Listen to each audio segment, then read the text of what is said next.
Bismillahirrahmanirrahim. Assalamu alaikum students. Hope you will be fine. Your bio teacher is here and today we are going to discuss about topic meiosis. Class 9 subject biology and week number is 7. So let's start.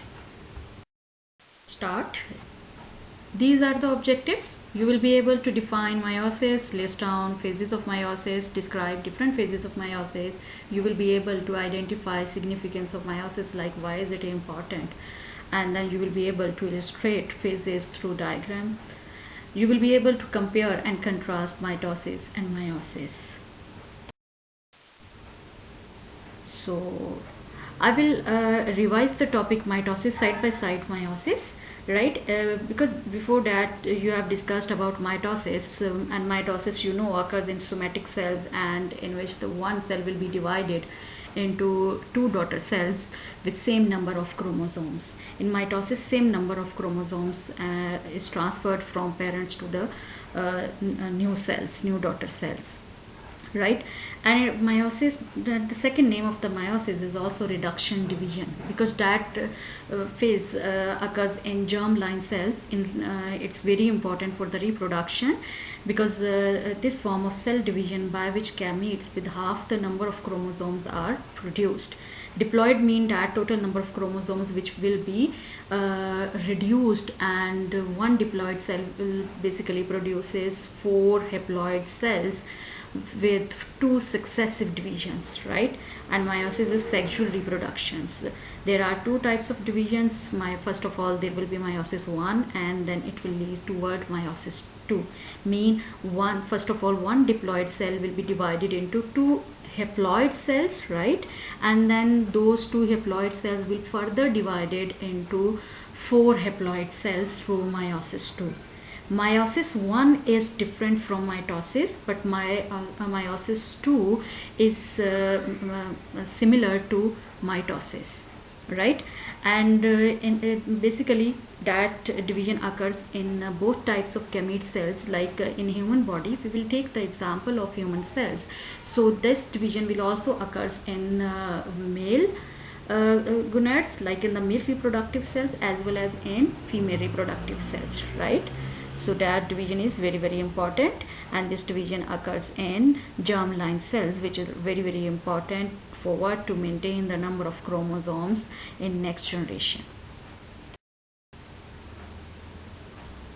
So before going to start like meiosis 1, first of all, just like the interphase of mitosis. And in mitosis, we have discussed that there will be 3 different phases: G1, S, and G2 phase.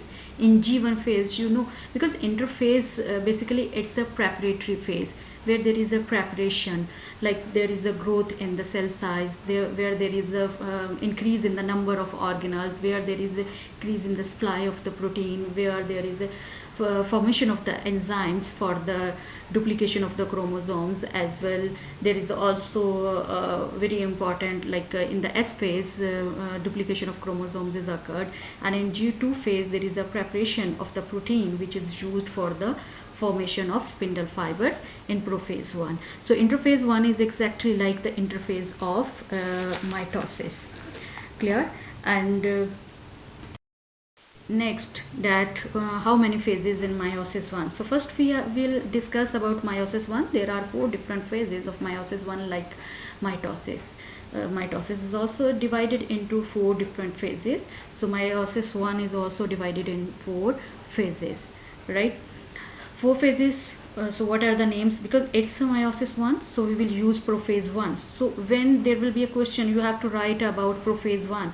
We exactly move toward the topic meiosis 1. Like we will know that prophase 1 belongs to meiosis 1. If there will be prophase 2, then we will know that we have to describe about meiosis 2, in which prophase 2 will be occur. And if there will be only and only prophase that there is no number is mentioned 1 or 2, then we will know that belongs to the topic mitosis.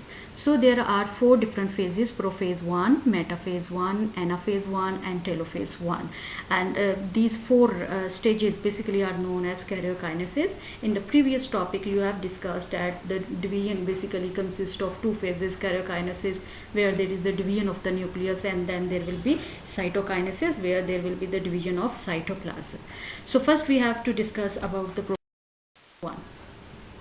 Yes, that one is the longest and the most complex phase, 90% longest phase from the rest of all phases, in which there is a condensation of chromosomes, where there is a formation of the homologous chromosomes which come together to form a tetrad, and tetrad is 2 chromosomes, and you can say 4 chromatids, sister and non-sister chromatids.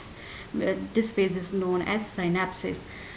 So there will be in prophase 1 there will be different terms, like first of all there will be formation of homologous chromosomes, which we say that there is a synapses when there will be a line up and zip together, and then there will be randomly exchange their segments, which is known as crossing over.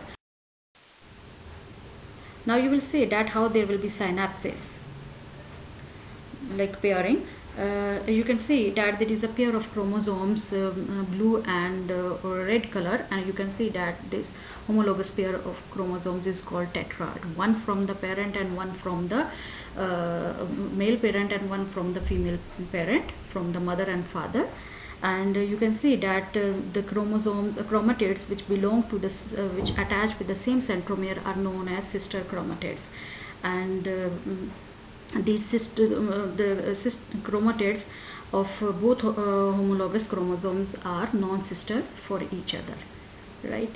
So this process is showing about the synapses, where there is the pairing of chromosomes according to their length, according to their structure and function. Homologous means same. Yes, you can see in this diagram, one chromosome is paternal and second is maternal. One comes from the father and second comes from where? From the mother. And you can say, okay, how we can say that these are homologous? If there will be presence and location of the genes for the same trait at the same level. You can see that the eye color, so these genes will be present at the same location, and hair color will be present at the same location, and same genes or alleles will be present on both chromosomes. So that's why we say that this one is a homologous chromosomes. Like suppose if we have 24 students and we will pair up those students into 12 pairs, so each pair will have same information. Like that student if have the bio, so both students will have the bio option, and second pair will have the chemistry, and third will have the physics, and fourth, like they have the same information, right?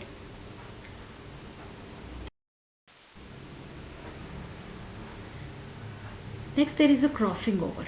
After synapses, like there is a formation of the homologous chromosomes, and we say that there are 2 non-sister chromatids of homologous chromosomes become zipped together, and we say that these are zipped together, like they will attach to each other from certain points along their length, and that attachment basically is known as chiasma formation. And during this chiasma formation, what happens? There will be exchange of segments. First of all, there will be attachment. Like first I have explained that there will be condensation of chromosomes, just like mitosis. In the mitosis you have discussed that there will be condensation of chromosomes, right, or chromatin material into a highly ordered structure in the form of chromosomes. And in next, what will happen? In mitosis there is no pairing, but in this case, in prophase 1, there will be pairing of chromosomes. There is a homologous chromosomes formation, which will line up according to their same information, which is known as synapses. Then there will be chiasma. Chiasma formation, basically we say when there will be attachment from the certain points, attachment of non-sister chromatids, and after that what will happen? There will be crossing over. Crossing over mean that segment of non-sister chromatids break and reattach to the other chromatid. And see, in this diagram. What is crossing over? You can see in this diagram that first of all there is a sister chromatid, and you can see that there is a pair of chromosomes, non-sister chromatids, there is a tetrad formation, chiasma formation, and then you will see that there is a first C at the start, and then you can see the difference at the end, right? Some of the parts of the non-sister chromatids are exchanged with each other. Clear, girls? I think it's clear. Okay, now we have to move this diagram, like what other changes will be occurred in prophase 1. Definitely after the condensation, after the homologous pairing of homologous chromosomes, chiasma formation, crossing over, and side by side what will happen, there will be nucleolus and nuclear membrane will be degraded, and there will be formation of the spindle fibers. And you know, in the mitosis we have studied how there will be formation of spindle fibers. Process is same just like mitosis, and then there will be attachment of spindle fibers which are known as kinetochore spindle fibers with the kinetochore of chromosomes, of individual chromosomes. And you can see that from each side those spindle fibers are attached with the chromosomes, with the centromere of the chromatids. Then the next phase is metaphase 1. It's the shortest phase. Tetrads align on the metaphase plate. There will be alignment of the homologous chromosomes, and then there will be orientation of homologous pairs to poles in random, because and formula is 2 and 2n is equal to 4. If we will put the 2, then ultimately there will be 4 combinations are possible, because that formula is used for the variation. So not it's important for this level, but you should know about that what happens in the metaphase according to your syllabus. There will be attachment of the kinetochore fibers with the homologous chromosomes, and then there will be alignment of homologous chromosomes at the equatorial plate, forming the metaphase plate. And you can see in this diagram that how there will be alignment of homologous chromosomes, right? You can see that we have taken 2 pairs of chromosomes as an example. Suppose at the start there are total number is 4, and according to pair we will have 2 pairs of chromosomes. Next phase is anaphase 1. Right, anaphase means separation. Now these homologous chromosomes will be separated and move towards the poles, right? And sister chromatids remain attached at their centromere. You can see that what's the difference between the mitosis anaphase and meiosis I anaphase, because in this there is a separation of homologous chromosomes. There is no separation of sister chromatids. So that's why it's different from the mitosis. Phenomena is same, separation. But which things will be separated? Homologous chromosomes will be separated. And now you will see. Yes, you can see the clear difference between this and from the previous topic. There is a separation of homologous chromosomes. And the last one phase of karyokinesis, that one is telophase 1. Each pole now has haploid set of chromosomes, right? And then after that nucleus and nuclear membrane will be reappeared, will be formed around each set of the chromosomes. There will be formation of nucleolus, and through this there will be cytokinesis will be, because telophase is the reversal of prophase. Those processes which are occurred in the prophase, telophase will be totally in the opposite direction, in the reverse direction. Like in the prophase we have discussed that there will be degradation of nuclear membrane and nucleolus, but in telophase there will be formation of nucleolus and nuclear membrane around each set of the chromosomes. And later on there will be cytokinesis occurs, and 2 haploid daughter cells are formed. Cytokinesis already we have discussed in the mitosis, so that process is similar to the process of cytokinesis in mitosis. Yes, you can see this diagram, that how there will be formation of telophase, right? Telophase when it will be completed. So that one is showing that the around in each side there is a nuclear membrane. In meiosis II, because it's a continuous process, once the meiosis II will be over, then meiosis II, but there will be no interphase because it's very very short, and meiosis II is similar to mitosis. Same like in prophase 2, you will see that there will be a condensation of the chromosomes, there will be formation of spindle fibers, and kinetochore spindle fiber will attach with the kinetochore of chromosomes, single chromosomes, right, from each side. Like both kinetochore fibers from opposite poles will attach to the same centromere. It's similar to prophase in mitosis. Then there is the Metaphase II, alignment of single chromosomes at the equator forming a metaphase plate. It's similar to the mitosis, no difference, single chromosomes is aligned, but you can easily differentiate from the Metaphase I where there is the pairing of homologous chromosomes. Then there is the Anaphase II. Again, it's similar to mitosis. There is a separation of sister chromatids, and sister chromatids will move toward the opposite poles. And how these will be separated? By the contraction of the spindle fibers. Then there is the telophase 1, which is a reversal of prophase 2, and it's also similar to mitosis. Again, there will be formation of the nucleolus and nuclear membrane, and each nucleus will have their own set of centrioles, and after that it will lead towards the cytokinesis, and how one diploid cell will be divided into 4 haploid cells, right, 4 haploid, and how by 2 successive divisions, meiosis 1 and meiosis 2, right.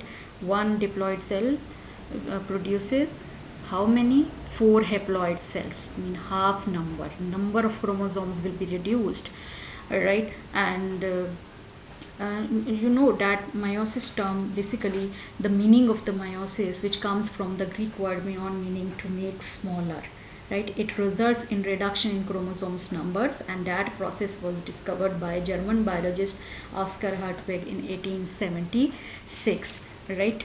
And why these cells are divided, and why there is a reduction in the number of chromosomes? What's the importance? So why there is a reduction and there is a decrease in the number of chromosomes? Why not like the mitosis, there is the same number of chromosomes?